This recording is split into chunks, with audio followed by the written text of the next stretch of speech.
Nós chegamos no nosso 11º estudo dessa nossa série sobre santificação e hoje eu queria falar um pouco sobre ter uma vida doutrinada, ou uma vida de acordo com a doutrina, passando doutrina. Acho que esse termo é um pouco relevante, porque na maioria das igrejas hoje brasileiras, evangélicas, na maioria, não em todas, se tem o seguinte erro, entendo eu, de colocar vida em oposição à doutrina.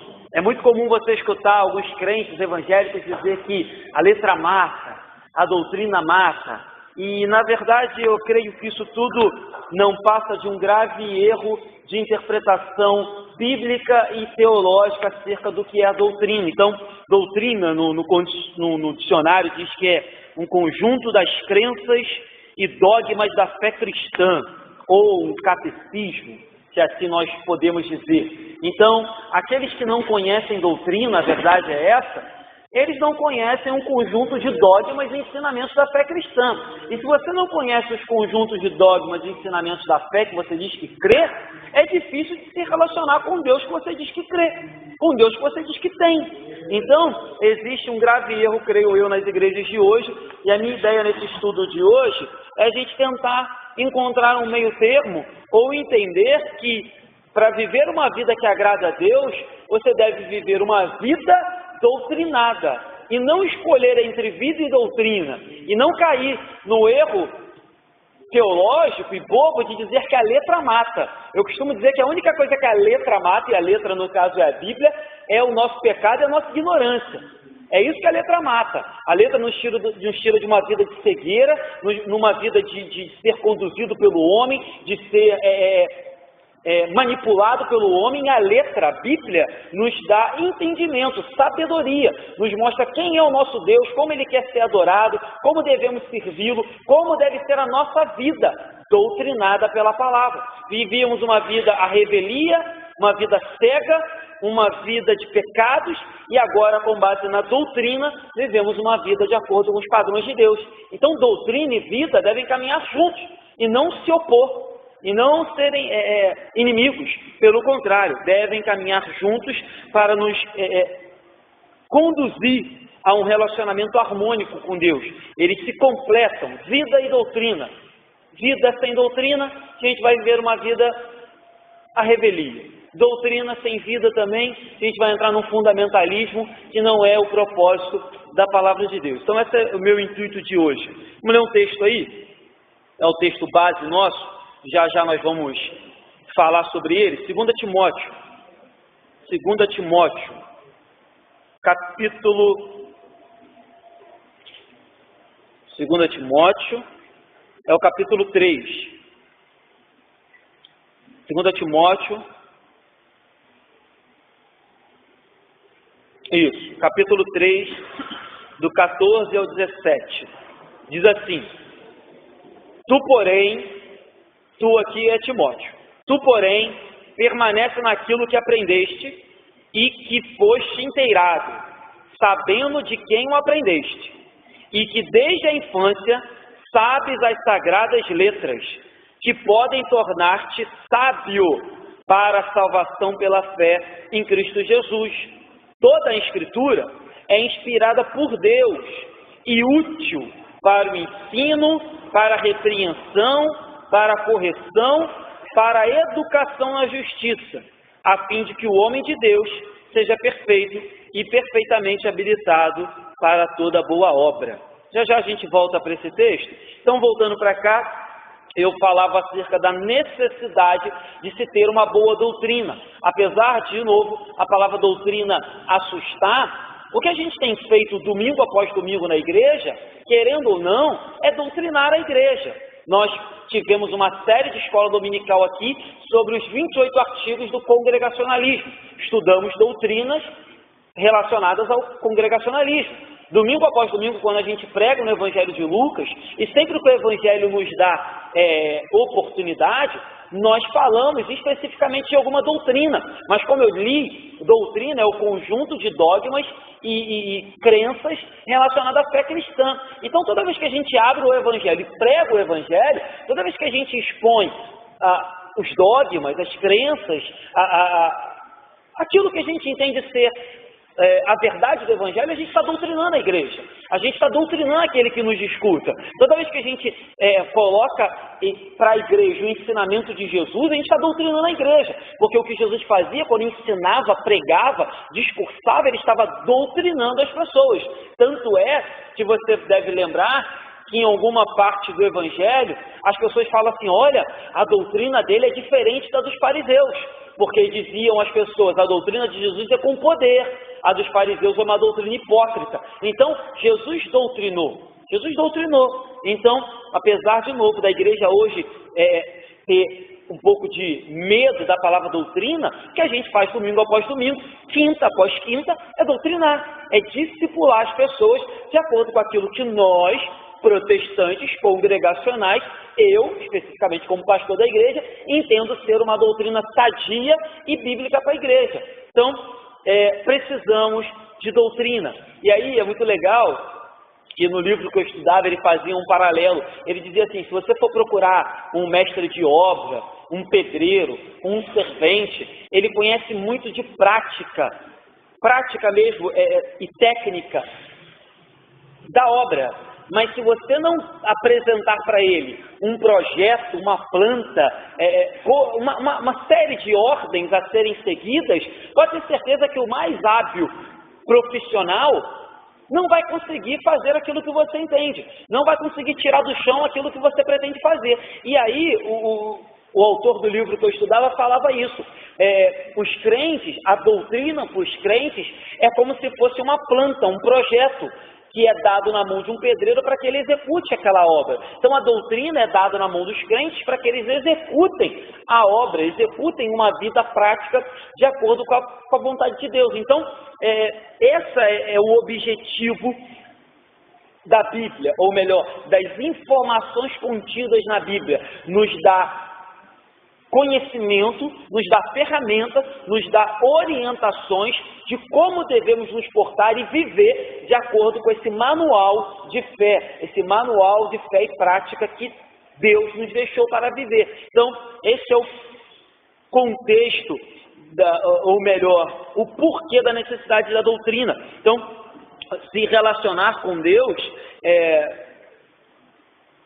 requer de nós, como eu disse no começo, informações de quem é esse Deus, de como ele deseja ser adorado e de como ele deseja ser obedecido. Então, você não se relaciona com alguém e aí qualquer tipo de relacionamento, sem obter informações de qual tipo de relacionamento aquela pessoa quer ter com você, de como aquela pessoa quer se relacionar com você. Você procura obter o máximo de informações possíveis para que você tenha um bom relacionamento com ele. Fulano, ele é uma pessoa temperamental, não posso brincar com fulano, então com fulano eu vou ser sério. Fulano não, com fulano a informação que eu tive dele é uma pessoa mais descontraída. Então você colhe informações da pessoa com quem você se relaciona e você vai tratando com cada um de acordo com as informações que você recebeu. E com Deus é a mesma coisa. Se a gente se relaciona com Deus sem ler a palavra dele, sem saber como ele deseja se relacionar comigo e contigo, pode ter certeza que você vai errar. Pode ter certeza que eu também vou errar. Esse é o tema. Abre aí comigo em João 4. Que Jesus usa com os samaritanos. Jesus fala para os samaritanos, olha, vocês não estão adorando um Deus que vocês não conhecem, ou seja, vocês não têm informações acerca desse Deus, por isso que vocês adoram de forma errada. João 4, 22 e 23, Jesus fala assim, João 4, 22 e 23. Vós, está falando com os samaritanos, adorais o que não conheceis. Nós adoramos o que conhecemos. Nós quem? Os judeus. Certo? Então, voltando para cá. Porque a salvação vem dos judeus. Mas vem a hora, e já chegou, em que os verdadeiros adoradores adorarão o Pai em espírito e em verdade, porque são estes que o Pai procuram para seus adoradores. Então Jesus vira para os samaritanos e diz assim: olha, vocês estão tentando adorar um Deus que vocês não conhecem. Sendo assim, vocês estão cometendo erros absurdos. Por exemplo, os samaritanos haviam abandonado Jerusalém e haviam construído para si templos independentes para fazer a sua própria adoração, coisa que Deus não havia mandado, mas eles fizeram. Tanto que a questão aqui é que a mulher pergunta: Senhor, estou vendo que o Senhor é profeta, para Jesus. Uns dizem que a gente tem que adorar em Jerusalém, outros dizem que é aqui mesmo, nos templos em que o nosso povo fez. Aonde que é o lugar certo? Aí Jesus diz: olha, vocês adoram aqueles que não conhecem, porque se conhecesse, não estariam cometendo os erros que vocês cometem. Outra coisa, o povo samaritano, justamente por fazer vários templos, vários locais de adoração fora da vontade de Deus, enveredaram pela idolatria, outro erro. Então, você encontra isso em 1 Reis 12 e no próprio texto de João. Então, a doutrina correta, ela, além de apontar o caminho certo para adorar a Deus, ou o Deus correto, ou a forma correta de se adorar, ele também, a doutrina correta, ou a doutrina bíblica, evita que eu e você caiamos, ou sejamos levados por doutrinas errôneas, por doutrinas equivocadas. Então, por isso que é importante você ser doutrinado, e aí, ser doutrinado de novo, conhecer Bíblia, ouvir boas pregações, participar de escola dominical, de estudos como esse, para que quando você ouvir algo que não é coerente com a sã doutrina, você automaticamente acenda aquela luzinha e fale: tem algo de estranho aí. Isso aí não se encaixa muito com o que eu aprendo na minha igreja. Isso aí não se encaixa muito com o que eu leio na Bíblia. Isso aí não se coaduna muito com o que eu escuto do pastor domingo após domingo. Então você automaticamente vai ter um senso de crítica. Essa semana o Mateus me mandou um áudio falando acerca de uma interpretação que ele leu, aonde o homem, uma interpretação completamente, enfim, não convém aqui falar dela, porque eu não vou perder tempo com isso, mas uma interpretação acerca do livro de Jó, da mulher de Jó. Aí eu falei: olha, Mateus, eu nunca ouvi. Aí pesquisamos e entendemos o porquê dessa interpretação, mas chegamos à conclusão que preferíamos ficar com a interpretação mais tradicional, se assim podemos dizer, com a interpretação mais antiga dos eruditos, dos teólogos, do que adotar essa nova interpretação acerca da mulher de Jó, que eu nunca ouvi falar, mas verdadeiramente quando fui pesquisar na internet você encontra de tudo, né, gente? Na internet você encontra até quem consiga apoiar o que é indefensável. Então achei essa doutrina e falei com o Mateus: Mateus, é verdade, tem alguns caras aqui que tem uma interpretação acerca da mulher de Jó que eu nunca ouvi falar e acabei de ler agora. E aí a gente, fazendo um apanhado de toda a Bíblia, até do livro de Jó, eu falei para o Mateus: olha, eu acho que é incoerente, porque Jó tem certa passagem que fala isso, certa passagem Jó fala aquilo, depois acontece isso. Aí falei para o Mateus: eu entendo que pelo todo que eu lembro do livro de Jó, essa interpretação não é boa. Então, esse é o intuito de ter uma doutrina sadia, de ter uma vida doutrinada.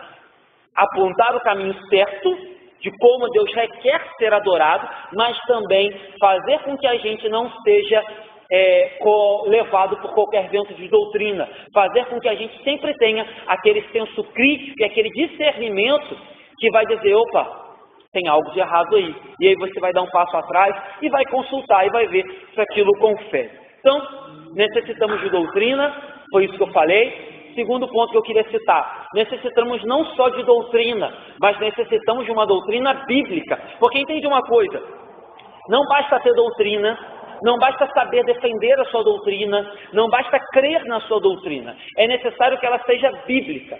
E para que uma doutrina seja bíblica, ela tem que partir do todo da Bíblia.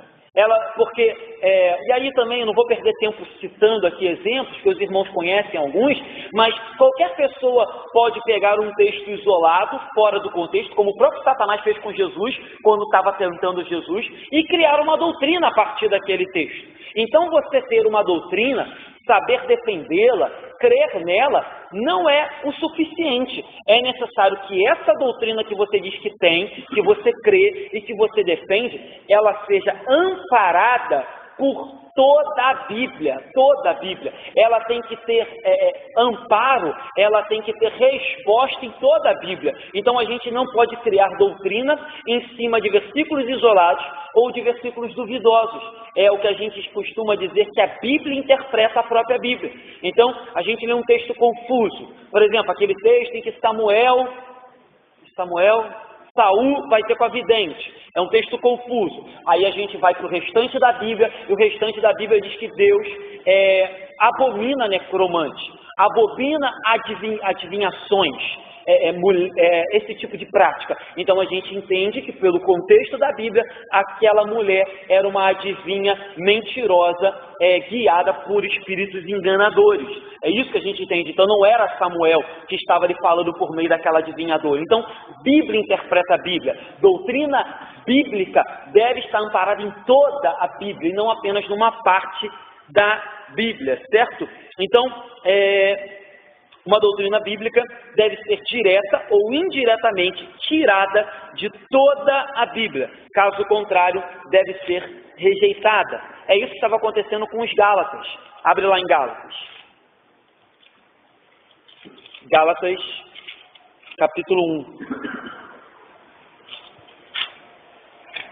Em Gálatas 1, você vai ver que era isso que os Gálatas estavam sofrendo. Eles estavam sofrendo por causa de uma doutrina não bíblica. Era uma doutrina, tinha partes isoladas da Bíblia, mas não era uma doutrina totalmente bíblica. Então vamos ler aí, Gálatas 1:6. Admira-me que estejais passando tão depressa daquele que vos chamou na graça de Cristo para outro evangelho, o qual não é outro, senão que há alguns que vos perturbam e querem perverter o evangelho de Cristo. Mas ainda que nós, ou mesmo um anjo vindo do céu, vos pregue evangelho que vá além do que vos temos pregado, seja anátema, ou melhor, maldito. Assim como já dissemos, e agora repito, se alguém vos prega evangelho que vá além daquele que recebestes, seja anátema. Então era isso que estava acontecendo com os Gálatas. Eles estavam recebendo um evangelho pela metade, uma doutrina pela metade. E essa doutrina era a doutrina baseada nos costumes da lei. Existiam judaizantes entrando na igreja dos Gálatas e tentando forçar os Gálatas, que eram gentios, crentes em Jesus, a obedecer e guardar rituais da antiga aliança. E aí você poderia perguntar, poxa, mas a lei não é bíblica? A lei de Moisés? Sim, a lei de Moisés é bíblica, mas a lei de Moisés isolada, sem a clareza, sem a luz do Novo Testamento sobre ela, ela sozinha se torna antibíblica. As práticas do povo judeu, sem a luz de Jesus Cristo, que eram sombras, né? Lembra que eu falei aqui domingo sobre isso? As coisas do Antigo Testamento, Moisés, Elias, eram sombras. Sombras de quem? De Jesus. Então, quando ele vem, essas coisas têm que ser interpretadas à luz de Jesus, à luz de toda a Bíblia. Então, os judaizantes falavam para os Gálatas, olha, a nossa doutrina é bíblica, ela tem amparo na lei de Moisés. Verdade, mas ela não tinha amparo em todo o contexto bíblico que incluía aqui já Jesus Cristo, a graça, a nova aliança. Então, esse era o problema. Eles usavam um apelo prático, visível, guardar as leis, circuncidar, enfim, ter objetos da antiga aliança, como arca, chofar, candelabro, guardar as festas de Israel. Eles tinham tudo isso. Então eles apelavam para algo muito prático, para algo muito visível. Só que Paulo diz, olha, isso é outro evangelho. Vocês estão abandonando o verdadeiro evangelho. Paulo diz, olha, isso é voltar para a carne, é voltar para a época em que a justificação não era por meio da graça, apesar de entender eu que, ainda que as pessoas do Antigo Testamento tenham sido, sim, salvas por Jesus, mas naquela época deveriam guardar aqueles mandamentos visíveis como exemplo mesmo, ou como mostra de que estavam vivendo de acordo com a vontade de Deus. E aí, em Gálatas 5, no finalzinho da carta, Paulo fala assim, Gálatas 5:1, para a liberdade foi que Cristo nos libertou. Permanecei, pois, firmes, e não vos submetais de novo a julgo da escravidão. Eu, Paulo, vos digo que se vos deixar de circuncidar, Cristo de nada vos aproveitará.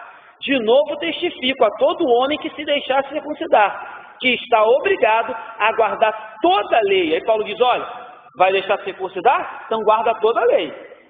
De Cristo vos desligastes, vós que procurais justificar-vos na lei, da graça decaístes. Olha o que Paulo diz, olha, vocês que procuram obedecer alguns preceitos da lei para se justificar, vocês se desligaram de Cristo, vocês caíram da graça, caíram, porque vocês acham que a justificação de vocês, a salvação de vocês é com base na circuncisão, guardar a lei, cumprir alguns ritos mosaicos. Vocês estão completamente errados. Paulo é muito duro. Paulo diz, olha, vocês se desligaram de Cristo, vocês caíram da graça, vocês voltaram para a época do antigo. Se é assim, aí Paulo diz, ó, obedeçam tudo. Se quer fazer uma parte, faz tudo, né? E engraçado é que a gente vê hoje algumas igrejas evangélicas adotando algumas práticas do Antigo Testamento, isoladas, outras eles não fazem mais, né? Não vejo nenhuma igreja evangélica que eles não me ouçam, porque está arriscado eles quererem até colocar em prática. Não vejo nenhuma igreja evangélica mais sacrificar nenhum bicho no altar. Não vejo nenhuma igreja evangélica fazer essas coisas. Matar animal, fazer um churrasquinho em pleno culto, porque no Antigo Testamento rolava um churrasco, quando você levava um animal lá para o sacerdote sacrificar e queimar lá no altar. Mas outras práticas que beneficiam a eles fazem. E sabendo essa semana de uma igreja onde o pastor instituiu festa das primícias. Sendo que a festa das primícias não é festa para todo mundo não, é só para ele. E aí os crentes vão à frente no altar e levam as primícias. E a primícia vai direto para ele, para o pastor. Porque naquela época, segundo ele, no Antigo Testamento, as primícias eram levadas para o sacerdote se beneficiava das primícias. Aí hoje, ele não quer um saquinho de arroz, de feijão, igual naquela época não, cereal, ele quer grana. Então tem uma igreja aqui perto da gente que faz isso. Mas voltando para cá, enfim, bobo é quem crê e não lê a Bíblia nesse negócio. Mas Paulo chamou então esse retorno para a lei de voltar para a época da carne, decair da graça, se desligar de Cristo. Então, toma cuidado com isso, porque essas doutrinas se equivalem a um pecado. Porque se você decai da graça, se desliga de Cristo, é pecado. Né? E é um pecado terrível, fortíssimo. Se desligar de Cristo, decair da graça, é um pecado terrível. Então, necessitamos de doutrina, mas também necessitamos que ela seja bíblica. Não basta ter doutrina, porque doutrina todo mundo tem, basta saber qual é. Então, necessitamos de uma doutrina construída em toda a Bíblia. Então, eu já disse que essa é uma regra hermenêutica, uma regra de interpretação. Sempre que alguém suscitar uma doutrina, suscitar uma palavra para você, tentar suscitar, enfim, um mandamento, você deve pesquisar e ver se isso tem amparo em todo o restante da Bíblia. Caso contrário, você deve rejeitar. Acho que já citei isso aqui, né? E repito o exemplo que a Yasmin me deu, que isso me assustou tanto que acho que eu vou ficar citando esse exemplo aqui por longo tempo. De uma igreja em que o pastor proibiu a igreja de tomar ceia, porque segundo ele não se deve mais fazer a ceia. Gente, isso é muito louco, isso é muito demoníaco. Como eu disse, isso é uma doutrina?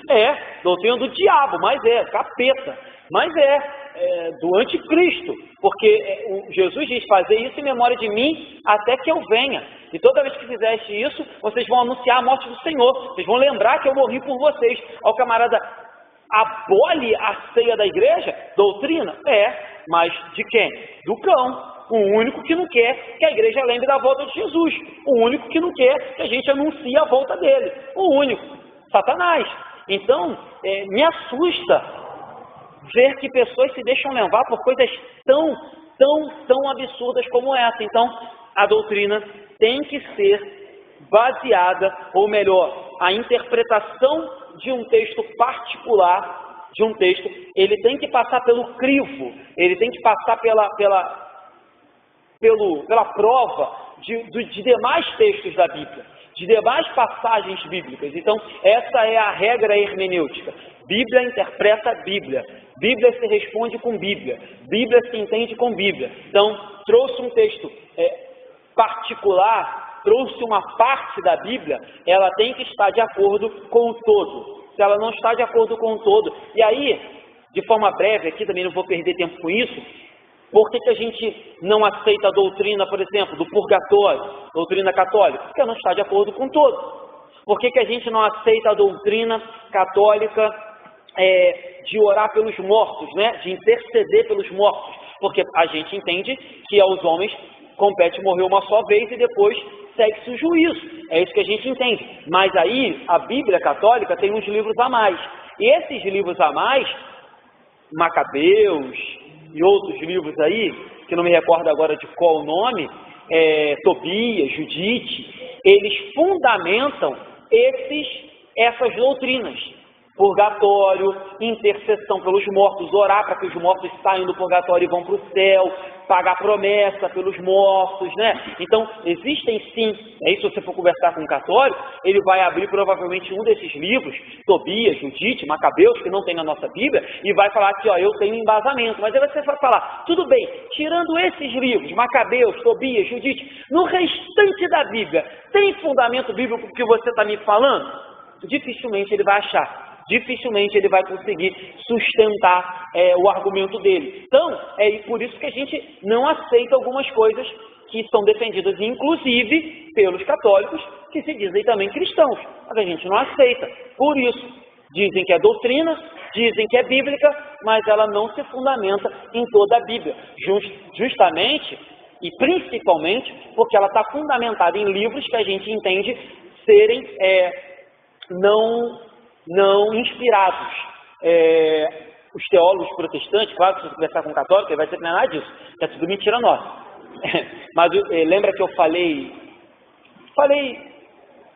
na casa de São Norberto, né? Eram todos que estavam lá, que entre o Novo e o Antigo Testamento existe uma página em branco, e essa página em branco, ela simboliza 400 anos de silêncio de Deus, 400 anos onde Deus não enviou nenhum profeta. Foram os 400 anos que antecederam a vinda de João Batista, que veio a anunciar a vinda do Messias. E nesses 400 anos, é justamente aí que os teólogos protestantes dizem que surgiu os textos que estão na Bíblia Católica, que nós não aceitamos. Então eles dizem que esses livros não são inspirados por Deus, porque eles foram escritos no período onde Deus estava em silêncio, não falando com o seu povo. Então toda e qualquer profecia e livro que vem desse período interbíblico, entre o Antigo e Novo Testamento, interbíblico, ele não pode ser considerado um livro ortodoxo, um livro inspirado pela vontade de Deus. Então, por isso a gente nega essas doutrinas. Então, voltando para cá, Bíblia interpreta a Bíblia. E aí a gente tem que lembrar que a Bíblia, ela foi revelada, a vontade de Deus ela foi revelada de forma progressiva, com o passar dos anos, né? A gente começa com Gênesis, e aí Moisés vai recebendo instruções, Abraão vai recebendo instruções, e a revelação bíblica, a revelação de Deus foi se desenvolvendo. Hoje, a gente tem o cânon fechado, a gente tem a Bíblia fechada, a gente tem toda a vontade e a revelação de Deus pronta, mas ela foi sendo revelada para os pais, para os antigos, para os apóstolos, de forma gradual, para os próprios profetas, para os próprios grandes, como Abraão, Isaac, Jacó, de forma progressiva. Eles não sabiam tudo, eles não receberam toda a revelação de uma vez. Então, o que a gente tem que entender é que o Novo Testamento, ele não vem, o próprio Jesus falou isso, para abolir ou para inutilizar o Antigo, mas ele vem para jogar luz, ele vem para revelar, ele vem para concretizar aquilo que foi profetizado e revelado de forma progressiva em todo o Antigo Testamento. Então o Novo concretiza o que o Antigo profetizava. Então o Antigo ele também não é inútil, porque o Antigo ele serve de base, de alicerce para aquilo que a gente tem hoje no Novo Testamento. Então o Novo Testamento não surgiu de nada. O Novo Testamento não cai de paraquedas. O Novo Testamento, ele parte de uma cultura judaica, ele parte de profecias judaicas, ele parte de uma lei mosaica e judaica dada pelo próprio Deus no Antigo Testamento. Então, eles não são contraditórios, como já vi muito pastor, pregador e igreja a dizer que eles são contraditórios, que eles são opostos, que o Deus do Antigo Testamento era um Deus bravo e juiz, e o do Novo é o Jesus bonzinho, amoroso. Gente, isso é uma heresia nível hard, nível, enfim, aqui, ó, nível top dos top, top dos hereges. Você dizer que existem dois deuses na Bíblia, dois tipos de Deus, duas atitudes, duas manifestações, é o mesmo Deus, sempre foi. Então, é uma grande bobeira. Então, a Bíblia interpreta a Bíblia de forma geral. E nós vamos ver isso na Carta aos Hebreus, abre aí. Carta aos Hebreus, capítulo 1. Isso que eu estou falando, que a revelação foi progressiva e quando chega no Novo Testamento, existe um cumprimento do Novo Testamento com o Antigo. Olha o que diz Hebreus 1, versículo 1. Olha só, eu gosto muito desse texto. Havendo Deus outrora falado muitas vezes e de muitas maneiras aos pais. Que pais aqui? Abraão, Isaac, Jacó e outros, pelos profetas. Então Deus falou muitas vezes de muitas maneiras. Aí olha o versículo 2, o que o autor aos Hebreus nos diz.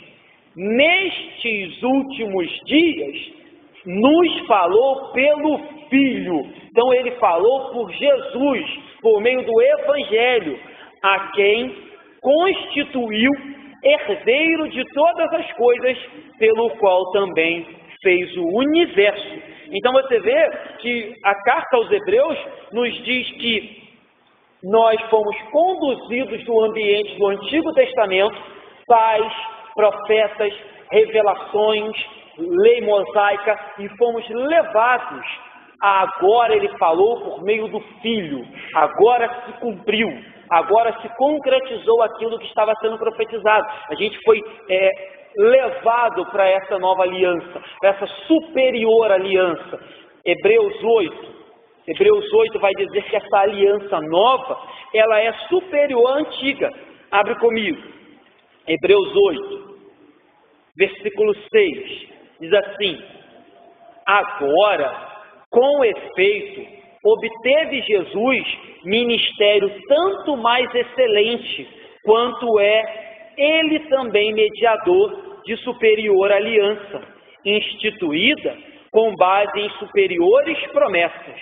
Porque se aquela primeira aliança, qual é? A da lei, tivesse sido sem defeito, de maneira alguma estaria sendo buscado lugar para uma segunda. Que segunda é essa? A aliança de Jesus, da graça, a justificação por meio do sangue dele. Então, nós estávamos na aliança do Antigo Testamento e fomos introduzidos, levados para a aliança do Novo Testamento, o cumprimento da promessa, certo? Então, cuidado com isso, porque talvez, e não muito difícil, você vai escutar algumas falsas interpretações e erradas interpretações acerca da Bíblia, partindo de pontos isolados e tentando fazer com que algumas mentiras se tornem verdade. E ninguém está isento disso. O próprio apóstolo Paulo, aí o texto é grande, em Filipenses 3, do 4 ao 11, Paulo vai dizer, olha, no tempo que eu vivia debaixo da lei, eu vivia numa interpretação errada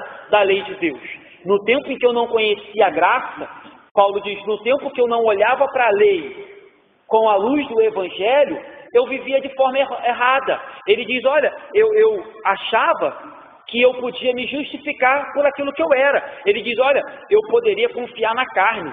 se qualquer outro pode confiar na carne, eu confiava ainda mais. Ele diz, eu era circuncidado ao 8º dia, eu era da linhagem de Israel, eu era da tribo de Benjamim. Ele diz, eu era hebreu dos hebreus. Ele diz, quanto à lei, eu era fariseu. Então ele diz, tudo isso que eu era e interpretava como justiça, eu interpretava de forma errada, porque eu ainda não olhava para isso à luz do Cristo, que veio para cumprir tudo isso. Então, se o próprio apóstolo Paulo, antes de ser apóstolo Paulo, quando era fariseu, teve uma interpretação errada de uma parte isolada da Bíblia, o Antigo Testamento, hoje, constantemente, muitos cristãos, ou se dizem cristãos, partem para esse erro.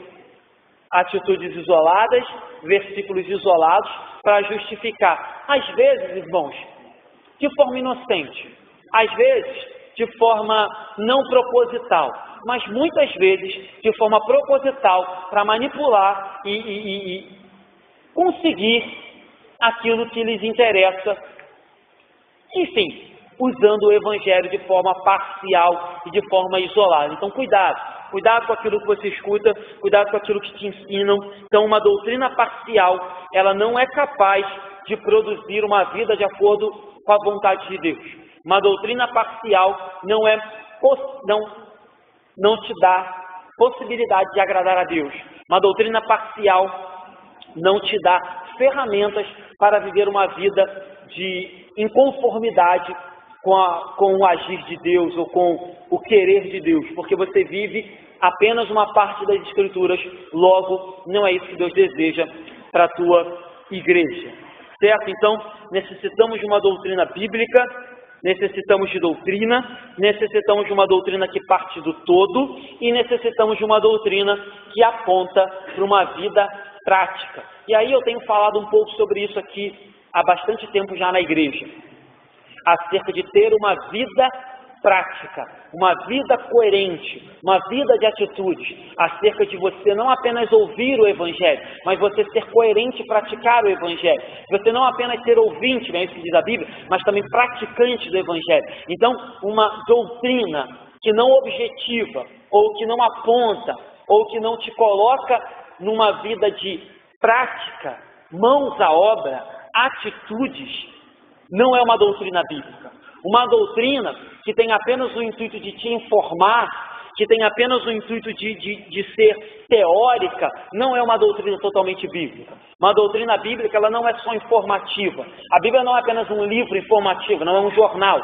A Bíblia não é apenas um livro teórico. A Bíblia é um livro de doutrinas, é uma palavra que traz informações, orientações, mas é uma palavra que traz orientações com um objetivo. Com algo em mente, com algo em busca. E a busca é uma transformação de vida, uma mudança de atitude, uma vida prática. Então, cuidado. Conhecer doutrina, saber doutrina, conhecer os artigos congregacionais, conhecer Bíblia, mas não fazer ou não usar isso de forma prática para mudar a sua atitude, seus pensamentos, sua maneira de viver, sua maneira de falar, você está perdendo tempo.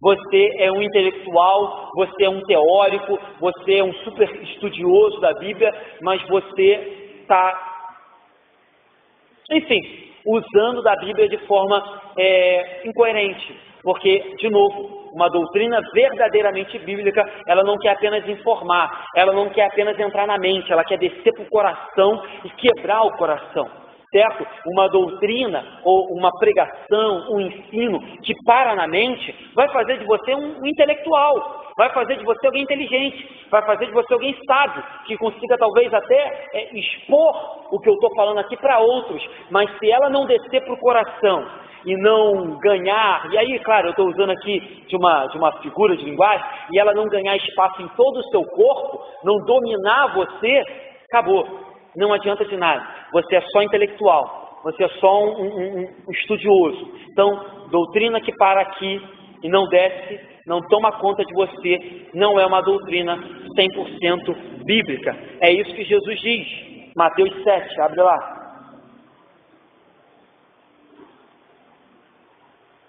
Mateus 7, Gente, hoje eu estou falando bem rápido, mas é porque eu escrevi tanta coisa aqui que eu creio que talvez o tempo seja pequeno. Então tenho falado bem rápido, mas depois você vai lá na internet, escuta de novo, ou tira dúvida comigo depois. Mas estou correndo por causa do nosso horário. Mateus 7, 24 diz assim: todo aquele, pois, que ouve estas minhas palavras e as pratica, será comparado a um homem prudente que edificou a casa sobre a rocha. Pula lá para o 26. E todo aquele que ouve as minhas palavras e não as pratica será comparado a um homem insensato que edificou sua casa sobre a areia. Então você vê aqui, Jesus está dizendo, olha, não basta ouvir, não basta guardar na mente, não basta ser um intelectual, tem que colocar em prática, tem que praticar, tem que descer para o coração, tomar as suas mãos, tomar os seus pés, tomar a sua língua, tomar os seus olhos e mudar todo o seu ser, senão não adianta. Não é isso que diz Tiago também, quando ele vai falar lá que a fé sem obras é uma fé mentirosa? Não precisa abrir, Tiago 1, do 22 ao 25, Tiago vai dizer, olha, você diz que tem fé? Acho complicado, essa sua fé sem obras é morta. Então o Tiago não está dizendo que a fé, a justificação é pela fé mais obras, a justificação é pela fé, mas uma fé de verdade produz obras, uma fé de verdade produz mudança de vida, uma fé de verdade produz boas atitudes, uma fé de verdade produz mudança de pensamento, de palavra. Então o Tiago diz isso, olha, essa sua fé inútil, que não serve para nada, é morta. Tanto que Tiago diz isso lá no texto dele. Tu diz que tens fé. É assim que Tiago coloca. Tu diz que tens fé. Mostra a tua fé, Tiago fala. Aí o opositor de Tiago não teria como mostrar fé, porque ele era hipócrita. Ele dizia que tinha fé, mas ele não praticava essa fé. Então é isso que Tiago coloca lá. Então, apenas escutar, não colocar em prática, é hipocrisia. Devemos encarar então doutrina como um instrumento, um meio que nos leva a uma vida de boas atitudes, uma vida transformada, uma vida doutrinada. Foi isso que eu falei no início do nosso estudo. Então, uma doutrina, ou melhor, a doutrina, ela não é o fim em si mesmo. Ela é o meio que nos leva a viver uma vida que agrada a Deus, que exalta a Deus, que glorifica a Deus. Então, tem um porquê do pastor doutrinar, tem um porquê de Jesus ensinar a doutrina, tem um porquê de eu ensinar doutrina domingo após domingo, quinta após quinta. Não é para que você seja um expert em doutrina. Não, nada contrário, você pode até ser, mas é que você ouça a doutrina e use dela como uma ferramenta, um meio, um veículo que te leve a viver uma vida que vai glorificar a Deus. É para isso. Então, se a doutrina te faz ser arrogante, soberbo, prepotente, se a doutrina te faz ser um camarada, enfim, que não se assemelha a Jesus, a sua doutrina não é a doutrina de Jesus. Sua doutrina não é bíblica. E aí a gente usa muito esse exemplo para falar acerca da doutrina da eleição, nós que cremos nela, eu principalmente. Se a doutrina da eleição, ela gera no coração daquele que crê soberba, arrogância, sentimento de se achar melhor do que alguém, pode ter certeza que essa pessoa não entendeu a doutrina da eleição. Porque a doutrina da eleição ela humilha.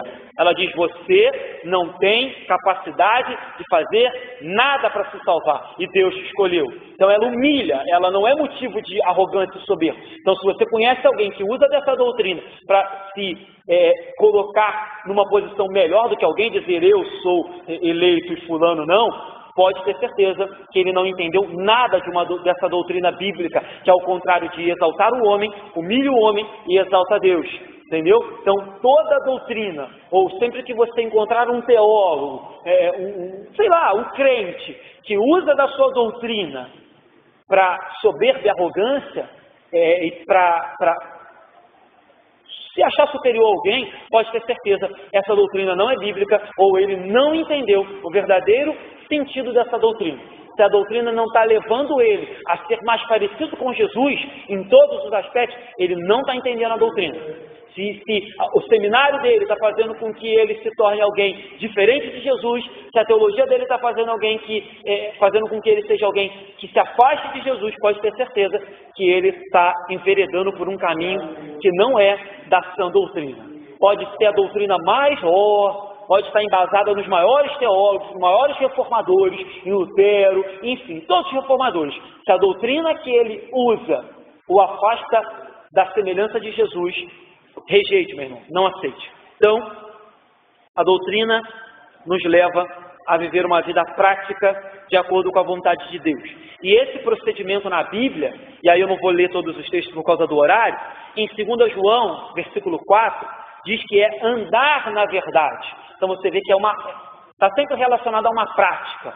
É uma doutrina que faz com que você ande na verdade. Então é andar na verdade. Em Romanos 6, 17 e 18, diz que é viver na prática da justiça. Então é uma vida de praticar justiça. Em João 8, 2, diz que é andar na luz. Então andar na verdade, andar na luz. Em Efésios 4, 1, diz que é andar de modo digno do Evangelho, ou viver de modo digno do Evangelho. Então todas essas passagens dão para a gente o sentido de uma prática constante. Não é um dia apenas levantar a mão e aceitar Jesus. É uma prática, andar na verdade, andar na luz, praticar a justiça, andar de modo digno, viver de modo digno do Evangelho. Então entende?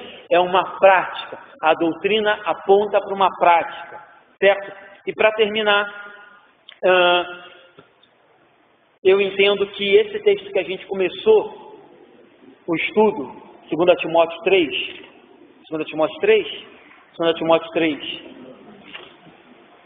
abre aí. Ele tem algumas verdades que vale a pena a gente pontuar de forma rápida, para a gente não perder muito tempo. 2 Timóteo 3, ele diz assim: toda a Escritura, 3,16, é inspirada por Deus. Então, essa é a primeira verdade que a gente tem que ter na nossa mente. Toda a Bíblia é inspirada por Deus. Já falei isso aqui. Se alguém tenta te convencer que alguma parte da Bíblia não é inspirada, lembra que eu falei aqui que tem alguns teólogos querendo dizer que o Gênesis, a criação do homem, não é bem assim como a Bíblia diz? Esse negócio de que fez do barro, não é bem assim? Se alguém tentar te convencer disso, rejeite, porque toda a Escritura é inspirada por Deus. E aí, Paulo começa a citar alguns pontos que eu acho interessantes acerca de uma doutrina prática. Ele diz assim: essa Escritura, inspirada por Deus, é útil primeiro para o ensino. Então, a primeira coisa aí que a gente olha nesse texto é que a Bíblia ela é útil para nos ensinar. Então, doutrinar, queridos, quer dizer a respeito de ensinar o ser humano a maneira que ele deve viver e se portar de acordo com Deus, para com Deus, certo? Então, por isso que ele diz que toda Escritura é útil para o ensino. Então, quando você prega, evangeliza, lê a Bíblia, a Escritura está fazendo, ou melhor, tendo o seu efeito de ensinar aqueles que escutam. Mas aí Paulo não para aí e diz assim: ela é útil para ensino e para repreensão. Então, a doutrina, sã doutrina, ela repreende os pensamentos errôneos. Então, se você antes pensava, enfim, em vários tipos de pecado, a Bíblia agora, a Escritura, a doutrina, vai repreender esse seu tipo de pensamento, atitude, palavra. Então, por isso que ela é útil para ensino, mas ao mesmo tempo que ela está ensinando, ela está repreendendo. Então, o texto segue e diz assim: para repreensão, para correção. Então, ela não só repreende, mas ela não só ensina, mas ela também te mostra o caminho correto a ser seguido. Então, se você estava indo naquela direção, a Bíblia te ensina, te repreende, mas te corrige, te mostra o caminho certo a ser seguido. Se você estava vivendo uma vida torta, ela agora vai te ensinar a viver de uma forma reta diante de Deus. Então, você vê que tudo isso é doutrina relacionada a uma vida prática. E aí o texto segue e diz assim: para educação na justiça. Então o texto termina dizendo que a doutrina também serve para construir um caráter de acordo com a justiça de Deus. Então todo ser humano, né, o caráter dele é moldado, a moral dele, os costumes, a maneira como ele se porta em sociedade, é moldado por aquilo que ele aprendeu durante toda a sua vida. Então, nada mais útil do que a Bíblia para ensinar como que uma nova criatura que vem lá do mundo cheio de mania, cheio de defeitos, cheio de conceitos errados, deve se portar agora. Então, é isso que a doutrina faz também. Ela ensina a justiça, ela educa na justiça de Deus e não na justiça do mundo. Na justiça do mundo a gente aprende, enfim, um monte de coisa que não convém. Então, por isso também que a Bíblia usa muito esse exemplo de que você é nova criatura, uma criança que vai aprender tudo de novo, porque na maioria das vezes a gente aprende tudo errado. A gente chega na igreja com um monte de conceito errado, um monte de verdade errada. Então a Bíblia vem e nos ensina a verdade, justiça de Deus, verdadeira justiça. Nos molda um verdadeiro caráter, nos transforma o caráter. Então, essas são as 4 verdades do texto que a gente usou como base para dizer que a doutrina e vida devem caminhar lado a lado e se completar. Uma vida sem doutrina não é uma vida. E doutrina sem vida prática, como eu disse aqui, é religiosidade, é fundamentalismo, é fanatismo. Então, doutrina tem que se produzir ou se demonstrar ou se desdobrar em atitudes à semelhança de Jesus. Fora isso, você só diz que tem doutrina, só diz que conhece doutrina, mas não tem. Então, para terminar, fechamos aqui entendendo que separar vida de doutrina é um erro, mas viver apenas em um polo é outro erro. Devemos viver de forma que ele se complete. Falamos que doutrina é necessário, mas falamos que é necessário uma doutrina bíblica. E uma doutrina bíblica, falamos que ela é baseada em toda a Bíblia, e não apenas em versículos isolados. Falamos também que precisamos de doutrina, que ela tem que ser bíblica, baseada em toda a Bíblia, mas que ela também tem que apontar ou nos levar a uma vida prática, que se assemelhe, que glorifique, que exalte o nome de Deus e de Jesus. Se esses pontos não são seguidos, algo está errado e a gente tem que voltar e rever os nossos conceitos de uma doutrina bíblica e de uma doutrina que traz vida. Certo, queridos? Então, nossa vida prática, ela é guiada pelo Espírito por meio da palavra de Deus, que glorifica, no final das contas, o Senhor. Deus nos dá a palavra, Deus nos dá a sua sã doutrina com um único objetivo: amar a Ele sobre todas as coisas e o próximo como a si mesmo. E ponto final. Amém?